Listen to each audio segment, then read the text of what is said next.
My name is Matt, and I'm a second-year fellow in Pulmonary and Critical Care Medicine here at UCSD. It's another sunny day in San Diego, and we're starting things off at the VA.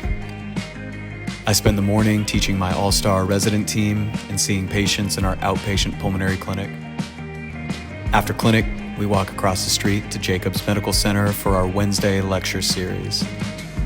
First, we grab some delicious food from the cafe, and then we have lectures from two world experts in pulmonary hypertension and CTEPH, both faculty here at UCSD. Wednesday lectures are also a great time to catch up with friends. After work, I make the most of this beautiful day and go for a run and then hit the gym.